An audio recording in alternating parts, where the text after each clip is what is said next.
pembunuhan berantai terjadi, ada banyak sekali korban yang terpotong-potong. Polisi yang menyelidiki kasus ini selalu menemui jalan buntu, sampai dia menemukan salah satu dari pelakunya. Tiba-tiba, saat akan ditangkap, mereka terjatuh ke jurang dan menghilang sebulan lamanya. Ketika kembali, tubuh polisi dan psikopat ini malah tertukar.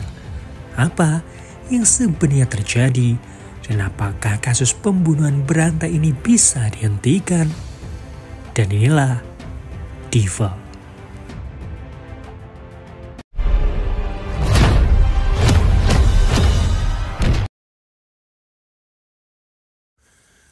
Beberapa orang berpenampilan aneh sedang melukis di tubuh mayat seseorang.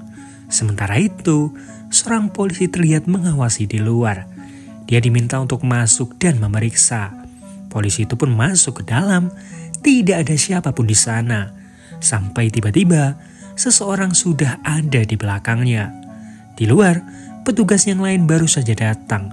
Suara tembakan terdengar, dia buru-buru masuk. Di sana dia menemukan rekannya yang terkapar dan bersimbah darah. Rekannya pun tidak terselamatkan. Di sini terungkap bahwa petugas yang tadi adalah adik iparnya. Adiknya pun datang, dia sangat marah karena kakaknya tidak bisa menjaga suaminya. Waktu berlalu, polisi masih menyelidiki kasus ini, di mana pelakunya sudah membunuh 8 orang dan semuanya direkam dan dimasukkan ke dalam situs mereka. Nah, karena situsnya ini ada di dark web, makanya mereka tidak bisa melacak situs tersebut. Detektif Choi menemukan satu petunjuk penting, di mana dia menemukan wajah salah satu pelakunya setelah memeriksa CCTV. Masalahnya, karena terlalu gelap, mereka tidak bisa melihat dengan jelas wajahnya. Yang mereka tahu, pelakunya ini pria berusia 30 tahunan dengan tinggi 180 cm. Tiba-tiba, polisi mendapatkan informasi lagi tentang pembunuhan berantai itu. Polisi langsung bergerak cepat. Detektif Choi meminta rekan barunya untuk tidak gegabah masuk tanpa dirinya. Mereka pun sampai di sebuah gedung, di mana di dalamnya ada pelaku yang saat itu sedang menjagal. Polisi sudah menyergap tempat itu. Detektif Choi langsung masuk dengan rekan-rekannya yang lain. Tapi di sana, mereka hanya menemukan jasad yang kelapanya sudah dipotong. Lampu tiba-tiba padam. Detektif Choi melihat seseorang di luar. Dia langsung mengikuti si pelaku menaiki mobil. Rekannya Detektif Choi diminta untuk mengambil mobil. Kejar-kejaran pun terjadi. Choi langsung menabrak mobil pelaku. Mobil itu pun terbalik. Pelakunya masih selamat. Dia mencoba kabur. Detektif Choi dan rekannya berusaha mengejar. Si pelaku terus masuk ke dalam hutan. Tiba-tiba mereka kehilangan jejaknya. Keduanya pun berpencar, si pelaku langsung menyerang rekannya Detektif Choi. Detektif Choi berusaha mengejarnya sendiri, si pelaku kaget karena di depannya ada jurang. Tapi dari belakang, Detektif Choi langsung menyergapnya. Mereka berdua terjatuh ke jurang, rekannya mencoba menghubungi bantuan. Beberapa polisi mencoba mencari mereka di tengah kegelapan hutan, tapi mereka masih belum bisa menemukannya. Pencarian besar-besaran pun terjadi. Istri dan juga anaknya juga datang ke sana.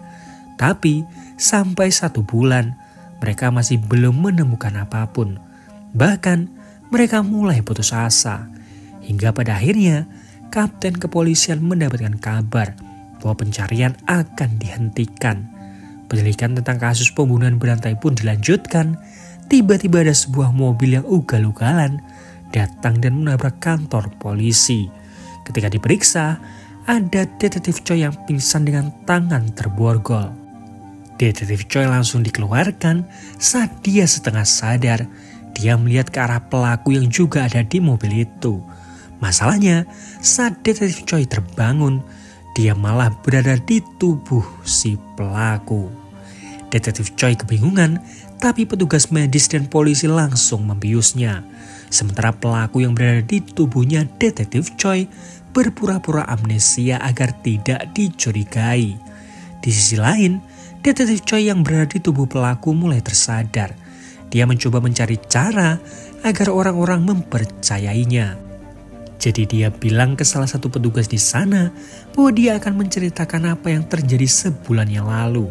Tapi dia hanya akan bercerita ke rekannya Detektif Choi, yaitu Kim Min Sung.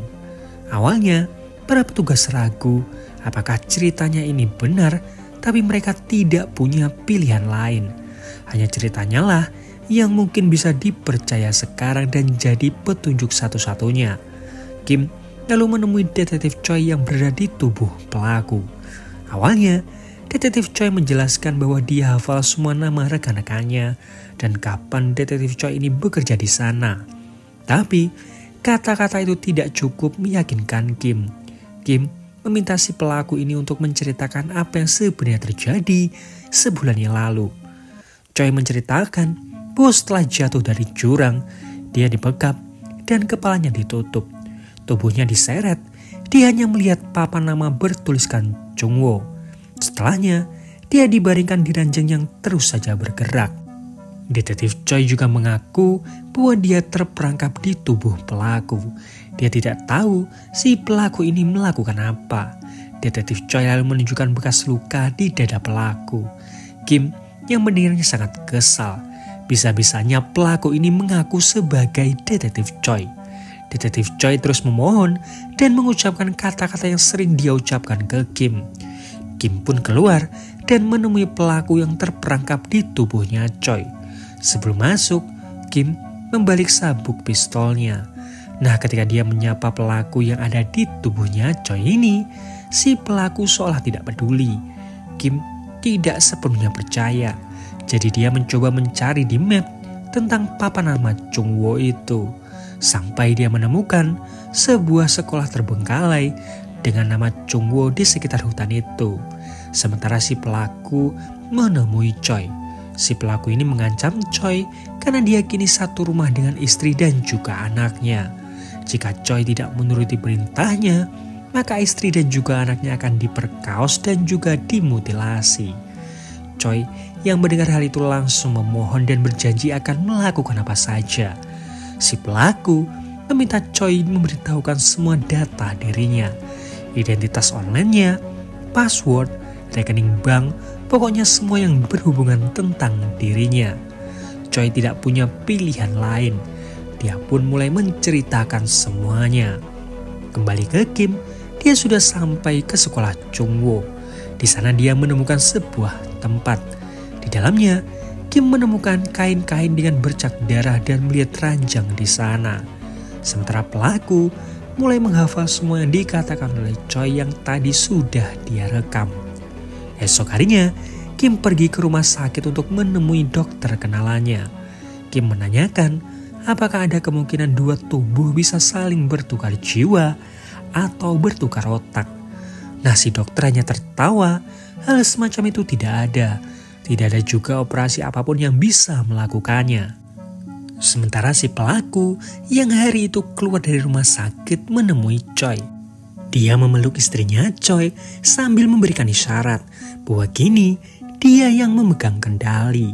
Siang harinya, pelaku yang berada di tubuhnya Choi kembali bekerja di kantor polisi. Si pelaku langsung mengakses komputer polisi untuk mencari informasi seberapa jauh polisi sudah menemukan petunjuk tentang komplotan pembunuh berantai ini. Kim melihat hal itu. Tiba-tiba atasannya ngasih tahu bahwa pelaku akan dipindahkan dari rumah sakit menuju ke kantor polisi untuk diinterogasi. Kim langsung menawarkan diri untuk mengawal pelaku.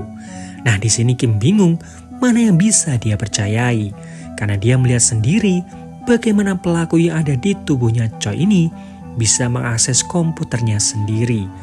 Nah, saat memborgol Choi yang berada di tubuh pelaku, Choi ngasih tahu bahwa dia diancam oleh pelaku yang akan membunuh istrinya dan juga anaknya. Itulah sebabnya kenapa Choi ini memberitahukan semuanya. Data dirinya, password, semua hal tentang dirinya. Kim hanya diam. Choi lalu dibawa ke kantor polisi. Di mobil, Choi meyakinkan sekali lagi bahwa keluarganya dalam bahaya. Jadi Kim diminta untuk mencegat pelaku yang berada di tubuhnya Choi agar tidak masuk ke dalam rumah. Kim di sini dilema, mana yang bisa dia percayai, Tapi Kim lebih memilih mempercayai ucapan pelaku daripada Choi. Choi pun dipenjara, tapi di penjara ini dia terus menghantamkan kepalanya ke tembok. Darah terus bercucuran. Choi dilarikan ke rumah sakit.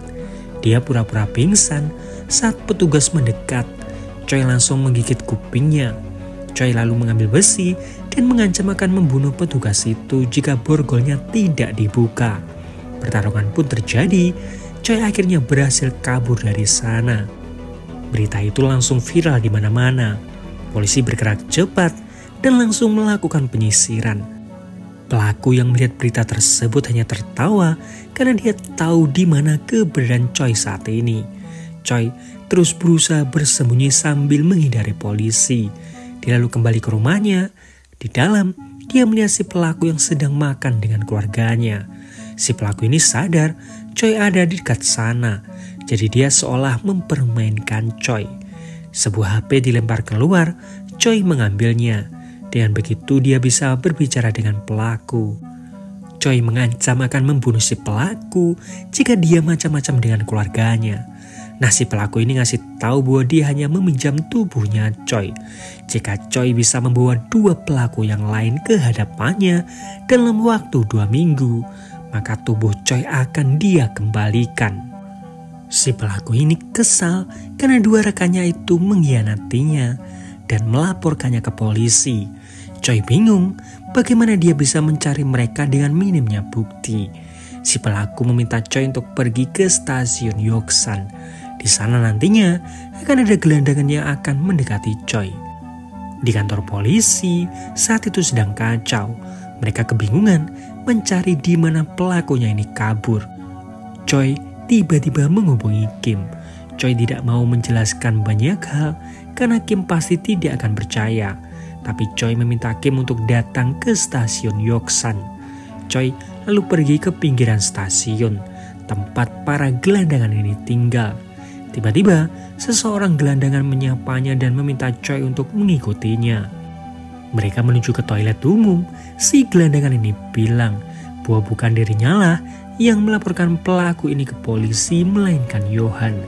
Yohan ingin menyingkirkannya dan mengambil alih kelompok ini.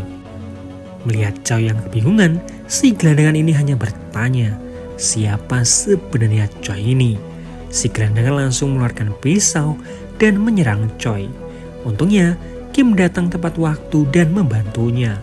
Choi mengajar gelandangan itu sampai dia pingsan. Choi bilang bahwa gelandangan ini salah satu pelaku pembunuhan berantai. Tapi jika mereka menangkapnya sekarang, Brandy akan dibebaskan karena kurangnya bukti. Jadi, mereka butuh sebuah rencana. Mereka lalu pergi ke sekolah Chungwoo dan mengikat si gelandangan ini. Choi mulai menginterogasinya dan direkam oleh Kim. Choi menggunakan cara kekerasan untuk membuatnya mengaku. Mulai dari menyetrumnya sampai menusuk kaki si gelandangan. Nah, masih ada 2 pelaku lain, yaitu Yohan dan juga Sokman. Yohan dan juga si gelandangan inilah yang mencari korban. Sementara si pelaku yaitu Jin Hyo dan Sokman yang mengeksekusinya. Si gelandangan ini diminta untuk mengatakan di mana 2 pelaku yang lain. Choi terus meremukan kaki si gelandangan hingga membuatnya mengaku dan juga pingsan. Kim lalu membawa si gelandangan ini pergi. Dan kini Choi akan mencari kedua pelaku yang lain. Tiba-tiba Choi bisa merasakan ingatan dari pelaku yang tumpang tindih dengan ingatannya. Di kantor polisi, Kim membuat laporan. Atasannya bertanya, siapa informan yang memberikan informasi tentang pelaku ini. Padahal berbulan-bulan polisi tidak menemukan petunjuk sama sekali. Kim pun mencoba jujur dan mengatakan semuanya. Tapi atasannya masih belum sepenuhnya percaya dengan cerita dari Kim ini. Sorenya, Kim datang ke rumahnya Choi. Di sana dia memanggil pelaku yang ada di tubuh Choi dengan panggilan detektif. Anaknya menanyakan kenapa Kim memanggil ayahnya ini detektif, karena selama ini dia selalu memanggilnya nama. Hal itu membuat si pelaku merasa curiga dengan Kim. Esok harinya, Choi mengirimkan pesan ke Kim agar dia pergi ke distrik Majang. Nah, di kantor polisi, si atasan mencoba mencari informasi tentang pertukaran tubuh. Tiba-tiba, si pelaku yang ada di tubuhnya Choi ini datang. Dia ingin menemui pelaku yang baru saja ditangkap. Kembali ke Choi, dia mengelilingi pasar daging. Choi masih belum tahu di mana keberadaan Sokman. Sampai dia melihat ada seorang pria yang terlihat ketakutan saat melihatnya. Choi mencoba mengikuti pria itu langsung menyerang Choi. Choi menyerang balik, dia bahkan terus saja menendangnya. Tiba-tiba ingatan itu mulai kembali. Sokman mengambil palu dan memukul kepalanya Choi. Choi diikat terbalik, Sokman mulai mengasah pisau. Dia ingin merasakan sensasi memutilasi korban saat dia masih hidup. Sokman mulai mengiris tangan Choi dan darah bercucuran kemana-mana. Sementara pelaku yang berada di tubuh Choi menemui si gelandangan. Di sini, si gelandangan sadar bahwa orang yang ada di sebelahnya ingin melakukan sesuatu. Kembali ke Choi, Sokman tiba-tiba berhenti. Dia ingat kebiasaan si Jin Hyuk ini. Dia selalu memutar lagu saat memutilasi korbannya. Tiba-tiba, ingatan tentang masa lalu mulai masuk ke kepala pelaku. Nah, disinilah plot twist sebenarnya terjadi. Flashback ke setahun yang lalu, setelah jatuh dari jurang, ternyata mereka berdua ini masih selamat. Choi menyeret pelaku yaitu Jin Hyuk ke pinggiran dan memborgolnya. Jin Hyuk dihajar berkali-kali. Choi bilang akan membuat Jin Hyuk mengatakan di mana keberadaan kelompoknya. Tapi Jin Hyuk bilang meskipun dia disiksa, dia tidak akan mengatakan di mana keberadaan mereka. Choi seperti punya sebuah ide. Dia lalu melihat map dan menemukan sekolah Chungwoo di dekat sana. Dia lalu mematikan HP-nya. Jin Hyuk diseret. Ketika dia melawan, Jin Hyuk dihajar. Karena terus saja melawan, Jin Hyuk dibekap dan kepalanya ditutupi. Dia dimasukkan ke sebuah ruangan. Choi lalu membeli beberapa barang. Sebuah ruangan lain dipersiapkan. Choi mengambil kayu dan mendekati Jin Hyuk yang terikat.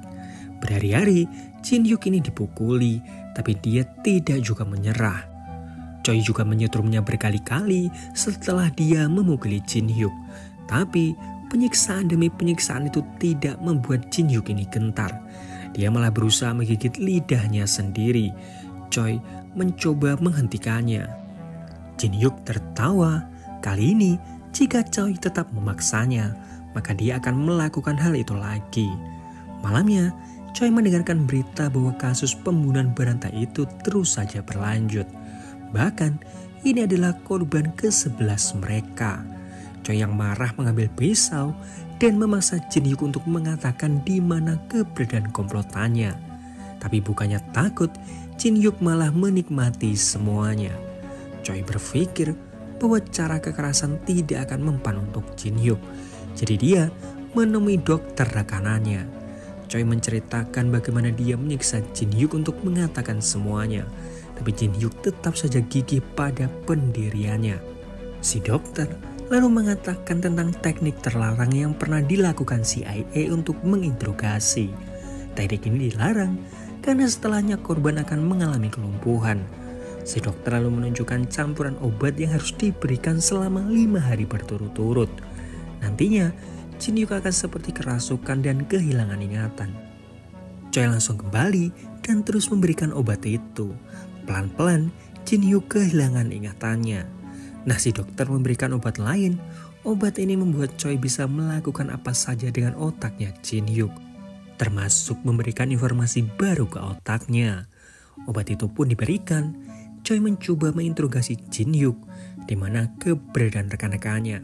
Tapi Jin Hyuk tidak begitu mengenali mereka.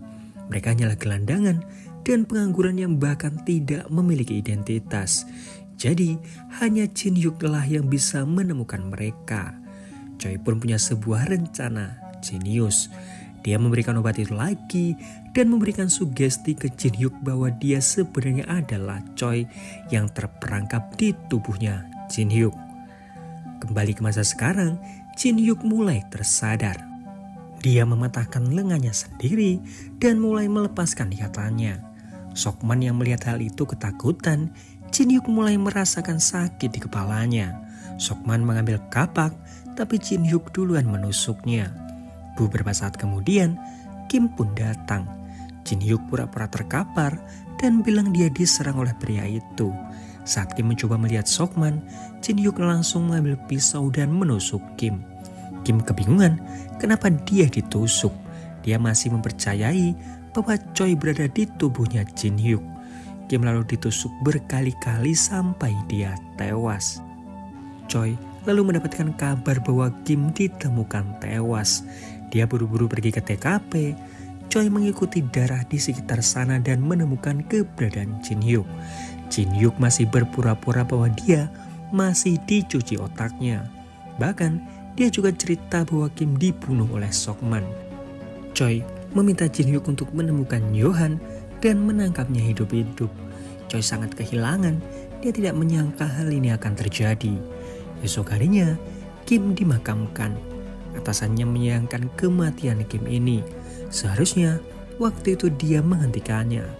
Choi bilang bahwa sebentar lagi semuanya akan berakhir. Choi sudah melepaskan anjing pemburu. Setelah semua ini berakhir, dia akan menceritakan semuanya.